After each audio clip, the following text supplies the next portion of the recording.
Josiah Potter here with the Worship Cohort, and today we are here with Dove Award-winning producer and writer and Grammy-nominated producer and writer, national recording artist Benjah. What's up? Nice to have you, man. Yeah. It's good stuff. Benjah, why don't you just tell us a little bit about your backstory and like kind of how you came to be doing what you're doing. Okay, I would say it started definitely many years ago when I was a child. My mom's a musician, my father's not. My mom's a musician, she's a very skilled pianist, and I just remember countless hours, like we had a baby grand and I would literally just like sleep under that while she would just practice like classical and all different stuff. So I'd say my music probably started then. Even though I wasn't interested in piano, I was interested in a loud, noisy electric guitar at a young age, and I started playing guitar probably in 3rd grade and started playing different bands and stuff like that, and we were horrible. We were definitely horrible, and we were wondering why we weren't signed, but I listened back to that stuff, I was like, wow. So I'm definitely not like nowhere near a prodigy. Like I just have a love and passion for music, and it was definitely it took a long time to grow in my skill and talent. But it's all timing, you know, from the Lord, you know, giving you talent, getting you to certain places when you need to be there. And not. So Benjah, why don't you tell us a little bit about some of the people you've worked with and kind of how they've helped you arrive at where you are today, and how they've sort of shaped you as a producer, writer, artist. Yeah, I would say a lot of great writers have influenced me. Not necessarily people that you guys would maybe even know, but a lot of indie artists, and that's how I learned to be a writer, really. I never anticipated being a writer for other people or even writing for myself. But just being around them and really taking it in different recording sessions and stuff like that, just soaking it in, I really learned how to do it, you know what I mean? Yeah, cool. Now you've worked with Group One Crew. Group One Crew. Right, and you were nominated and won the Dove Awards for that, right? Yeah, that was the freshman record. I actually was in the group. I was one of the members in the group. The group was actually really big. It was kind of cool. The group started out, it was almost like 3 or 4 different groups within the group, but we called it, we were Group One. It wasn't Group One Crew at the time. We had like a rock band, we had like a indie kind of folk artist, and then we kind of Group One, more of the hip hop side, and I did like almost all the production for that and some of the writing, and that's when I started experimenting vocally with doing hooks and stuff like that. But yeah, when they got picked up, they just wanted three people, and I wasn't really an artist at the time anyway. I was more behind the scenes. So those 3 went out and did their freshman record and actually won a Dove Award on it. So it's really cool. It's cool. So what do you think? You know, being on tour and being a writer and working with these different artists and sort of, you know, getting the message out that you feel like God's given you, like how do you sort of view that as worship, as a performing artist? Music itself with no vocals or lyrics is just music. So once you put a lyric to it, that's what will determine its style or genre, I would say. You know, and that's where it can become worship. Well, actually, it's worship regardless. Everything is worshiping something. Man itself, we're created to be worshipers. So whether you're worshiping the true King of Kings or you're worshiping something He created, we're all worshiping something. So it's just either worshiping the created or the creator. So I guess the way music to me, because I don't necessarily do worship music for the corporate Sunday type venue, worship to me, all my music is definitely worship, because it's all testimonial, you know, about the Lord's faithfulness to me. It's all derived from scriptures, and it all points to Christ.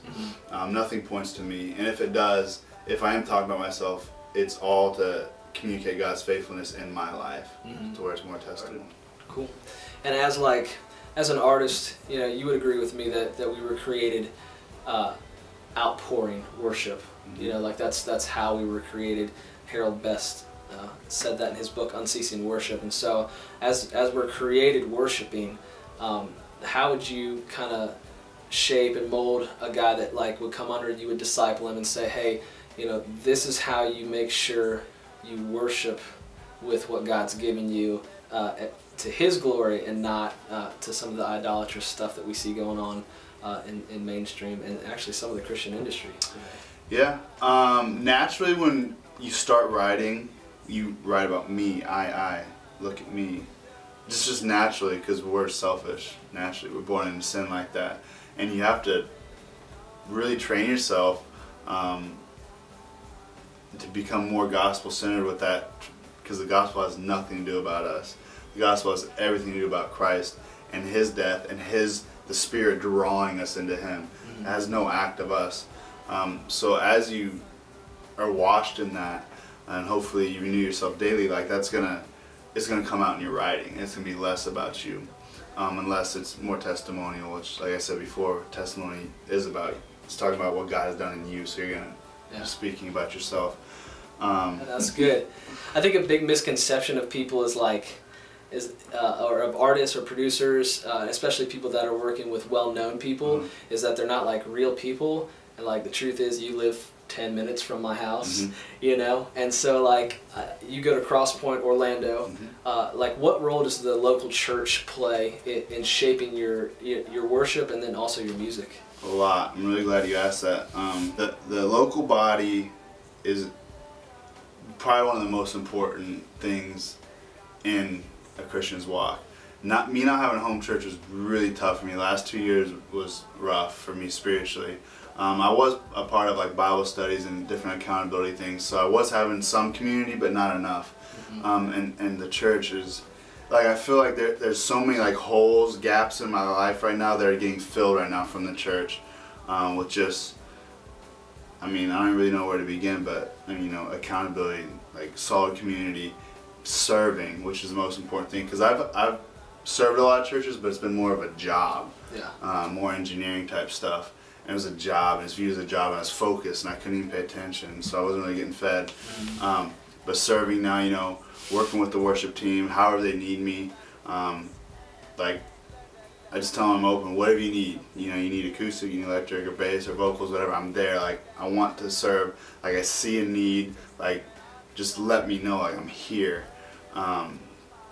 So the local church is insane, like, it's, and I struggle with joy big time, as a lot of artists do, but just having a church home was really, I don't know, kind of like somehow like rounded everything out, and really through the Lord's given me more joy from it. And I don't know, it's crazy, but it feels great to be like walking into a home, you know what I mean, and know that you're loved, and know that you can love, and you also play a part there. That was big.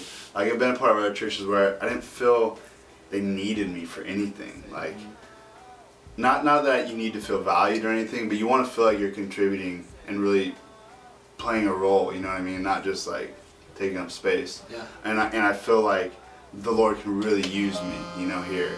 Yeah. And it's just, it's great to feel that, you know what I mean? Like, usually when you say you're being used, it's in a negative context, but like this, like, I want to be used, like, use me, you know? Yeah. God's given me certain gifts, now use them. Ultimately, for the body and to glorify Him, you know what I mean? Yeah, so. Sure. Well, one last question. You got a new record coming out soon? I do have a new record coming out. Tell us about that. Don't know a release date, but it'll probably be in the summer, May, June, or July. But yeah, it'll be my sophomore solo record. It'll be the kind of third record I've done now. But it's really, I'm really excited about it, because I think I've found myself as an artist finally, and it took a lot of records. You know, I have an Unplugged record I did, then I did Filtered, and then I did the Loved Ones mixtape, and then I did the Loved Ones record. So it's taken like all those records of me to finally find myself, which it doesn't surprise me where I've gone, but it might surprise others, because I guess the like 2 music videos I have of myself, they're more of a reggae type style. And that's in my music, but that's not like the direction I've gone. It's just the videos, people associate me with reggae music, which is not like my ultimate goal. Like, they'll be pieces and flavors of that in there, but not like solely. Like the new record, if I had to kind of categorize it, I'd say more of an urban rock. There's definitely a lot of urban elements and a lot of foundation of hip hop and soul and some reggae. But then, like from a production standpoint, it's very rock. It's very big. It's very anthem. A lot of program stuff, but a lot of live instrumentation on top of it. So very, very commercial, very catchy, very melody driven. Yeah, really excited about it. It's called The Breakup, tentatively, but it's kind of metaphorically written. The breakup to a more non-spiritual minded person, they might view the songs just as a relational breakup between me and a female. But a more mature, spiritually minded person, they'll see that the breakup is breaking up with myself and my flesh and the sin I was born with. Yeah. So it's a pretty cool record. It'll have some appeal to everybody, but the scriptures and the testimony, I think, will definitely affect some lives. Cool. Thank you, Benjah. Yes. We appreciate it, and make sure you guys keep checking back in with the worship cohort. We're going to have more interviews coming up, and make sure you catch us at the Experience Conference in September in Orlando, Florida. There's going to be lots of really great songwriters and worship leaders and some really good breakout sessions and speakers, so you won't want to miss that. And be looking for The Breakup, hopefully this summer. Yep. And we'll catch y'all later.